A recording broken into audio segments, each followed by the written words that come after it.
Infidelity and Forgiveness, Episode 3. Michael sat in his car outside the house, gripping the steering wheel so tightly, his knuckles turned white. Tomi's voice echoed in his mind. Fix this or lose me forever. He had never felt so torn. His mother, his aunt, Shade, they had all placed a burden on him. But it was Tomi who had given him a reason to dream, to believe in love beyond obligation. Now, that love was slipping through his fingers, a web of control. Inside the house, Mama Adegbite and Auntie Remi sat with Shade, their voices low but firm.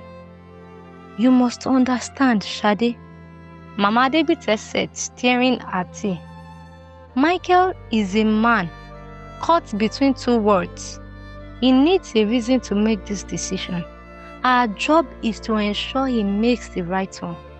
Shade, wearing a carefully crafted look of concern, nodded. I love him, Mama. I only want what is best for him. Auntie Remi chuckled. And that, my dear, is why you must be patient. Tomi's pain will only push him further into our arms. Give him space, but don't let him go too far. Shade smiled slightly, understanding the game being played. I trust you both. Just tell me what to do. Tomi's strengths. Meanwhile, at Ngozi's apartment, Tomi sat curled up on the couch, her eyes swollen from crying. Ngozi paced the room, fuming. You can't let them do this to you, Tomi. That man is your husband. You need to fight. Tomi exhaled slowly.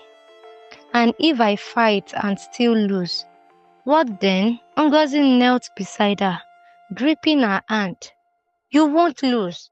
You are his wife. You have built a life with him. That girl is nothing but a pawn in their game. You have history, Tomi. You have love. Don't let them rewrite your story. Tomi swallowed hard, determination flickering in her eyes. Then I will fight. Michael's temptation. Later that night, Michael sat alone in his study, his phone buzzing with a message from Shade. I don't want to cause problems, but if you need to talk, I'm here. He stared at the message for a long moment before sighing and picking up the phone. Shade, I don't know what to do. Her voice was soft, laced with just the right amount of vulnerability. I never wanted to come between you and Tomi. But Michael, the baby, we can't ignore this. Michael rubbed his forehead. I know. But my marriage can still be saved. Shade interjected. I would never ask you to leave Tomi. But your mother, she is right about something. The baby deserves a father, and I deserve respect. Michael clenched his jaw. I need time. Shade sighed. Of course, my love. Just remember, I'm here, always. As the call ended, Michael felt the walls closing in. The pressure was unbearable. The confrontation. The next evening, Tomi made a move. She returned to the house, standing tall as she entered the living room, where Mama Adegbite, Auntie Remi, and Shade sat in discussion. Silence fell. Tomi, Mama Adegbite said smoothly, I see you've come to your senses. Tomi met her gaze without flinching. Oh, I have. I see everything clearly now, and I am here to remind you all that I am still Michael's wife. I am not going anywhere. Auntie Remi scoffed. And what exactly do you want to do, Tomi? Pretend this never happened? Tomi stepped forward. No, I planned to remind my husband of the vows he made to me. You can manipulate him, you can pressure him, but I know my husband. He loves me and he will fight for me. Shade, feigning innocence, spoke up. Tomi, I never wanted to hurt you.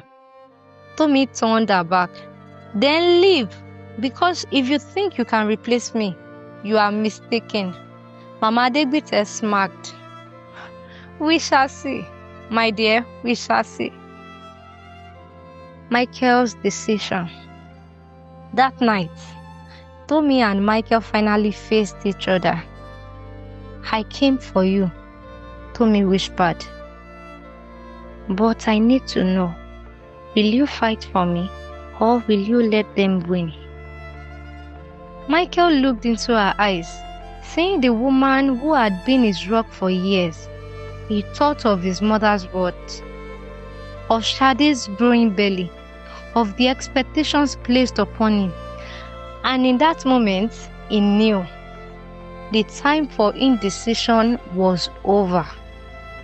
To be continued.